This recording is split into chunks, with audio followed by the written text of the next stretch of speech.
The cowboy went pale the moment he saw the words inside the box she carried, and she had no idea why. A bundle of letters spilled across the church table as voices rose around them. Dust floated through the sunlight pouring from the tall windows. Ruby's fingers tightened around the wooden box while Jake stood frozen near the back wall, his hat hanging loosely in one hand. Outside, horses stamped against the hitching rail, but inside, all she could hear was the crackle of paper and the sudden silence that followed.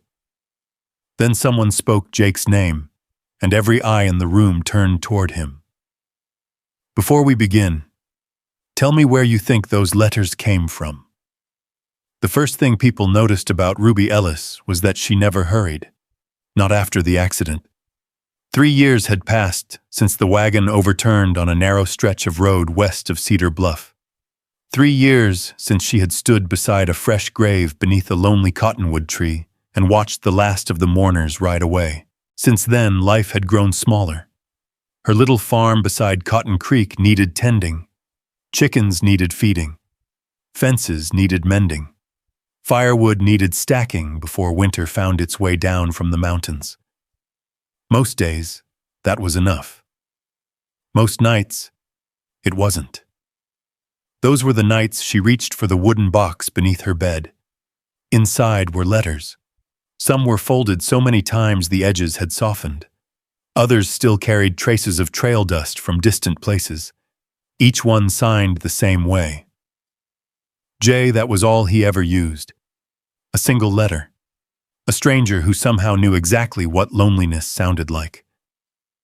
On a cool September morning in 1886, Cedar Bluff was buzzing with fresh gossip.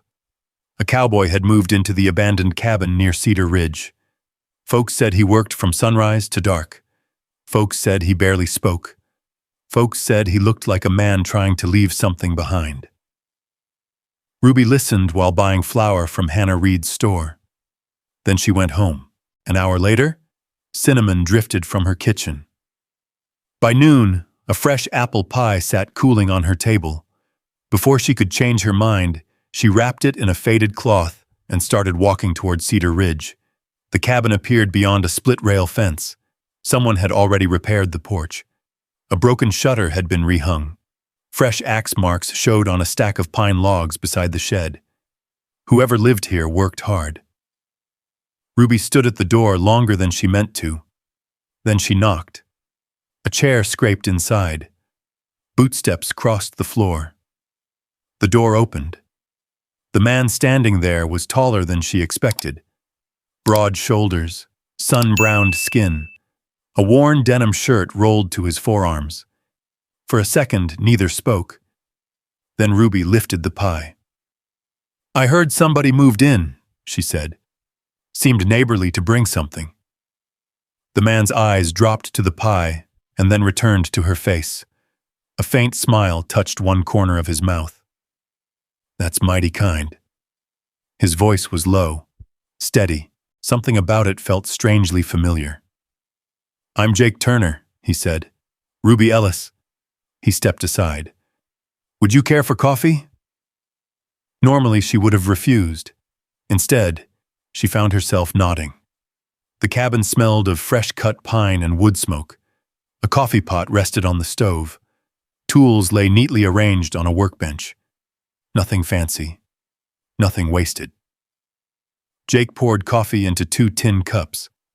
Ruby noticed the way he held the handle, the way he paused before speaking, the way his words came measured and thoughtful. A memory stirred. One of the letters. A sentence. A rhythm. Almost the same. They talked about ordinary things. The dry summer. A storm that had washed out part of the North Trail. The early frost settling in the higher elevations. Yet every few minutes one of them would glance at the other, as though trying to place a face from a dream.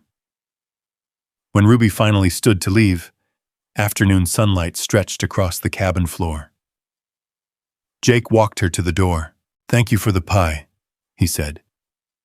"You're welcome." She turned, then stopped. A small knife rested on the corner of the table beside a ledger book. Its wooden handle carried carved initials. J.T. Ruby's breath caught. Not because of the knife, because the lettering looked exactly like the signature she had traced 100 times beneath candlelight. J. Her eyes lingered 1 second too long. Jake noticed. Neither of them spoke. Outside, the wind moved through the pines on Cedar Ridge. Ruby stepped off the porch and started down the trail toward home. But for the first time in nearly a year, the letters waiting beneath her bed no longer felt far away. They felt very close. And somewhere behind her, standing in the doorway of the cabin, Jake Turner watched her disappear beyond the hill and wondered why her voice sounded like someone he already knew. To be continued. 3 days passed before Ruby returned to Cedar Ridge. She told herself it was because she had extra stew left over. The truth was harder to admit.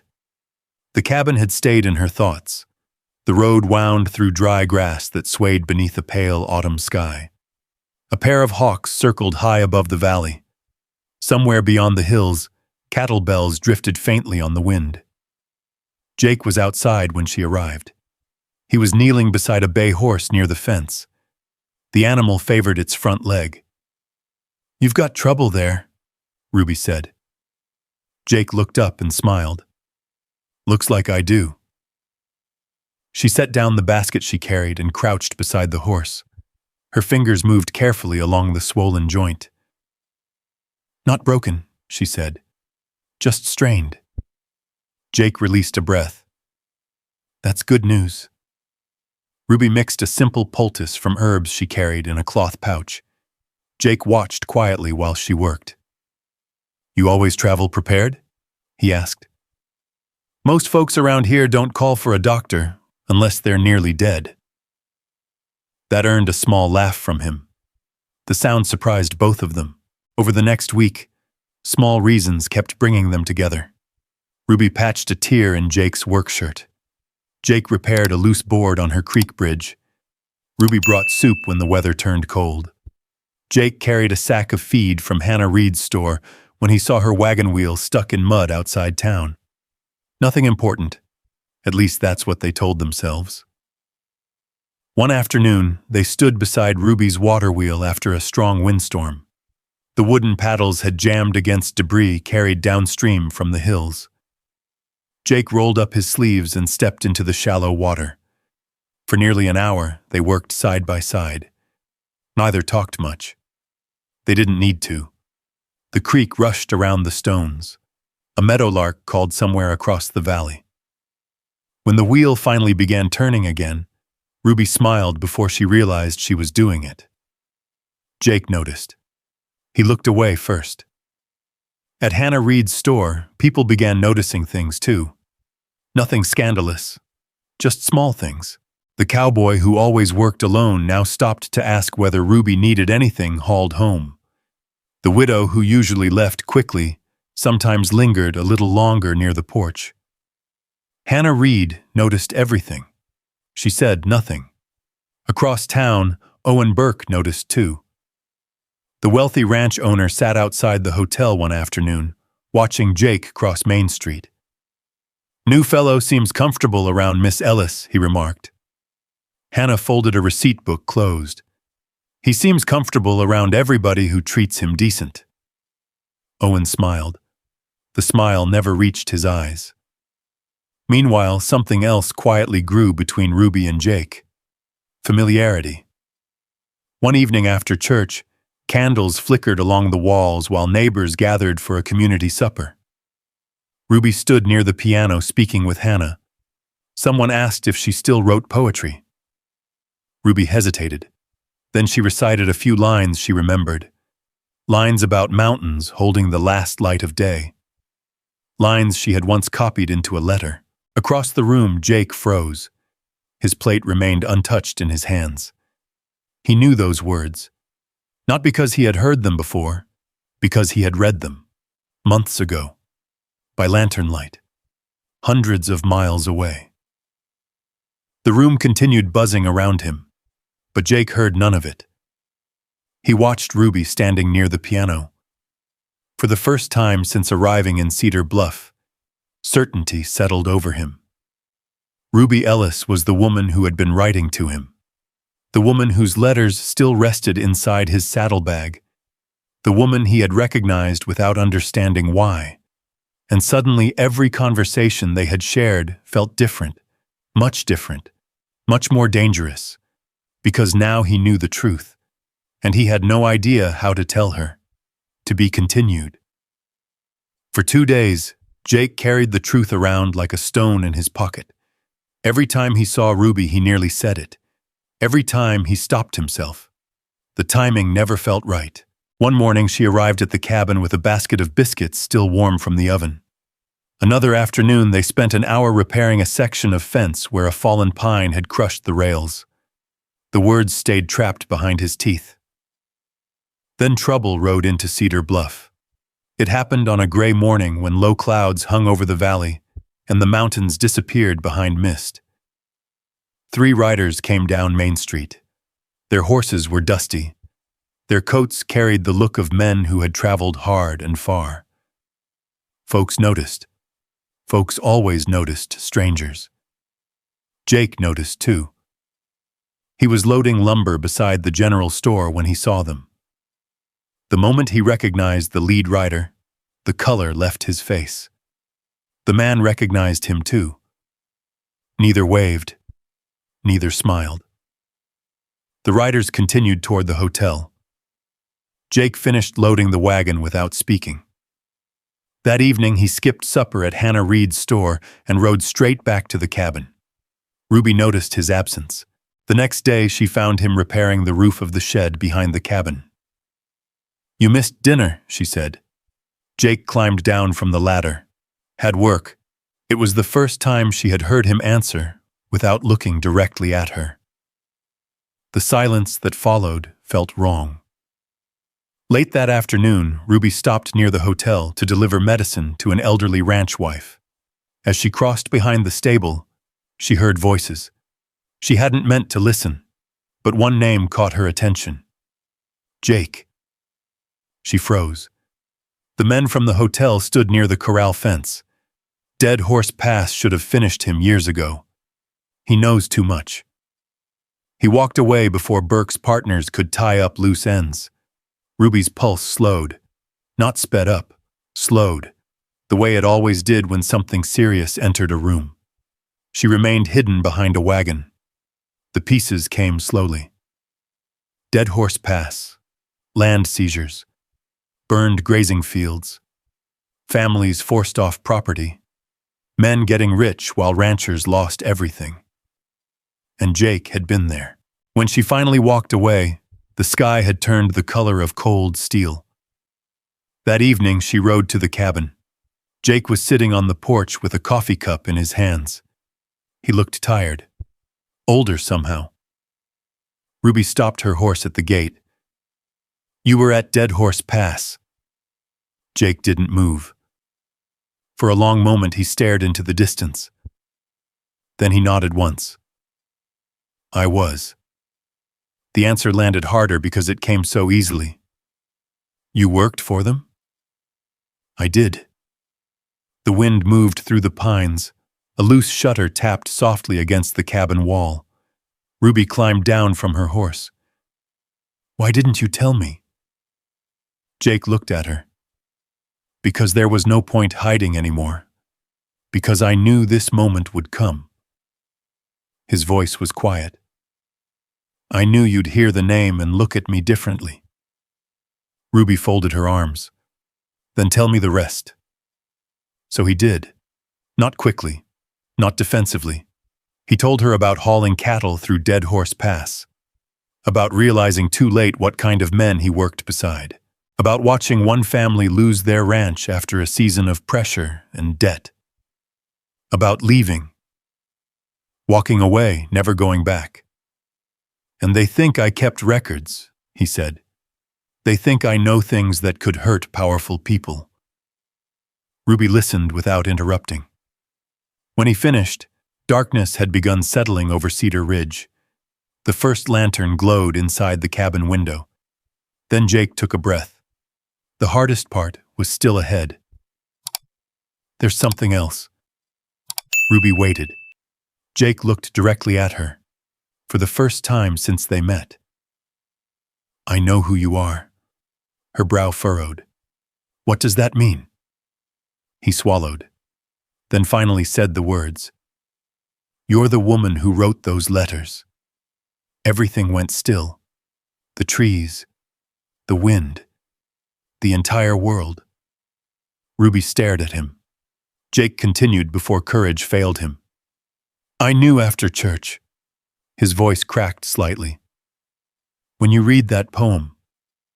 She didn't speak. I've carried your letters for nearly a year. Still silence, and I recognized you the first day you came to the cabin. Ruby's eyes widened. The first day? Jake nodded. I wasn't certain at first, but after hearing you speak, the rest didn't need saying. Ruby stepped backward, not because she was afraid, because she suddenly needed space. Space to understand. Space to breathe. You knew, she whispered. Jake lowered his eyes. Yes. And you didn't tell me? No. The hurt arrived quietly, far quieter than anger, which somehow made it worse. Jake stood. Ruby. She shook her head. He stopped. If you knew who I really was from the beginning, he said softly, you might never have stepped through that cabin door. The words hung there, heavy, final.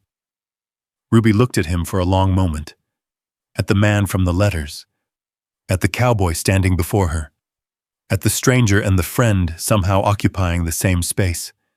Then she turned, mounted her horse, and rode away into the gathering dark. Jake remained on the porch long after she disappeared beyond the ridge. The lantern behind him flickered softly, and for the first time in months, the cabin felt empty again. To be continued. The next morning, Ruby did not go into town. She did not ride to Cedar Ridge. She did not open the gate at the front of her property. The world beyond Cotton Creek could wait. A cold rain settled over the valley and stayed for 3 days. Water tapped softly against her kitchen window. The stove crackled. The clock on the shelf marked each quiet hour. Ruby spent most of that time alone. On the second evening, she pulled the wooden box from beneath her bed, the same box she had opened 100 times before. Only now it felt heavier. She carried it to the table and lit an oil lamp. One by one, she unfolded the letters. The earliest pages were simple. Stories about weather, long cattle drives, bad coffee brewed over campfires, a horse that refused to cross a river. Small things. Ordinary things. But as the stack grew, she began noticing something else. Consistency. The man in those letters had never pretended to be someone he wasn't. He had never claimed to be perfect. He had written about mistakes, about regret, about roads he wished he had never taken. The only thing he had hidden was his name. Ruby leaned back in her chair. Outside, rain rolled off the porch roof. Inside, the lamp flame flickered. For the first time since leaving the cabin, she wondered if she had been angry for the right reason. Jake had not lied. Not exactly. He had simply been afraid. The realization settled slowly, like snow gathering on distant peaks. Meanwhile, trouble was moving through Cedar Bluff. It arrived wearing a smile. Owen Burke began visiting ranch owners throughout the valley. He stopped by stores, the feed yard, the hotel, the church steps after Sunday service. Everywhere he went, the same story followed.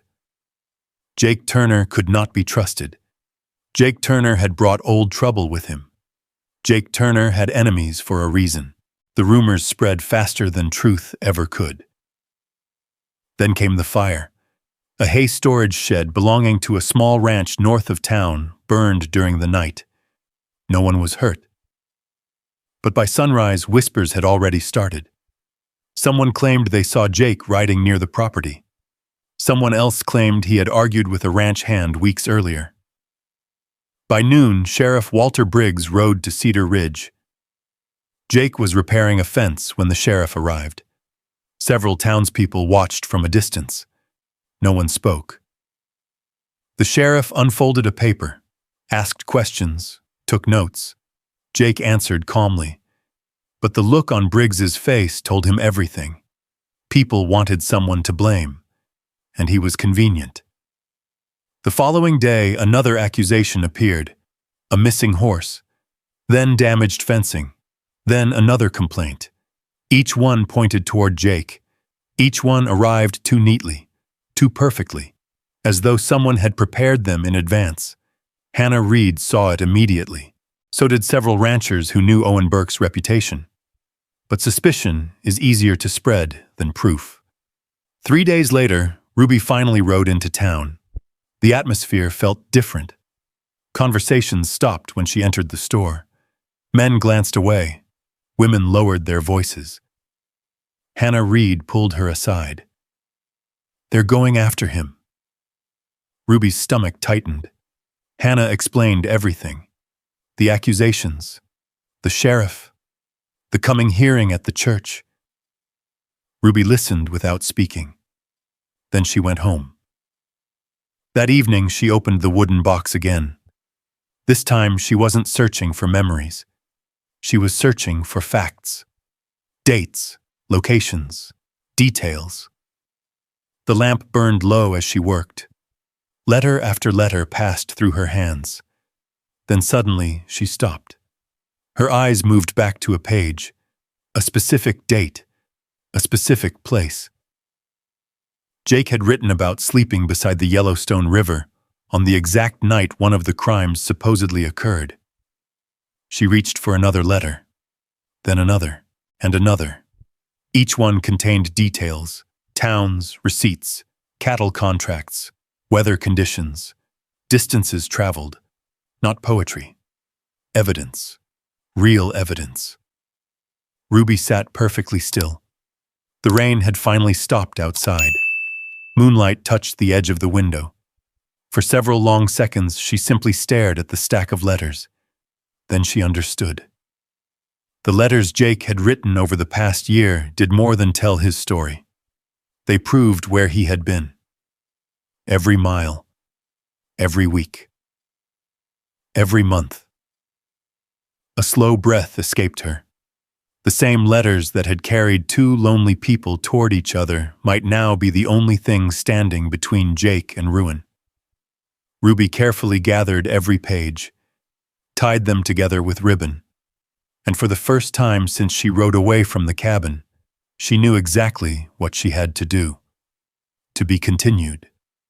The church bell rang twice on a cold Thursday morning.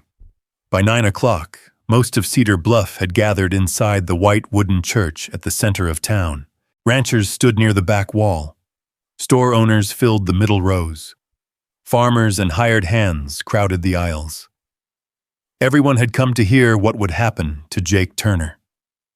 Sheriff Walter Briggs sat near the front with a stack of papers beside him.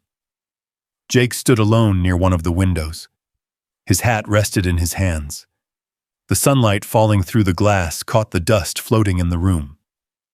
He looked tired, like a man who had spent too many nights preparing for bad news. Across the room sat Owen Burke, well-dressed, relaxed, confident. The kind of confidence that comes from believing a story has already been decided. Then the church doors opened. Every head turned. Ruby Ellis stepped inside carrying a wooden box, the same box that had spent months beneath her bed. The room fell quiet. She walked down the aisle without hurrying, without looking left or right. When she reached the front, she placed the box on the table. Sheriff Briggs frowned. "Miss Ellis?" Ruby untied the ribbon around the letters. "I believe these belong in the record." The sheriff exchanged a glance with the county clerk. Then he nodded. One by one, the letters were examined. Dates, Locations, town names, supply receipts folded between pages, notes about weather, mentions of river crossings and cattle deliveries, week after week, month after month. The evidence formed a trail, a real trail, the kind that could be followed. Soon the room began to shift. People whispered, heads turned. Several ranchers recognized dates from cattle shipments they had signed themselves. Others remembered seeing Jake in places hundreds of miles away when some of the accusations supposedly happened. Hannah Reed stood. Then another ranch owner stood. Then another. Each offered small pieces that matched the letters. By noon, the story Owen Burke had built was beginning to crack. His smile disappeared. The sheriff's questions grew sharper. The county clerk reviewed land records brought in from neighboring districts. Several signatures didn't match. Several debt claims looked suspicious. Then came the final break.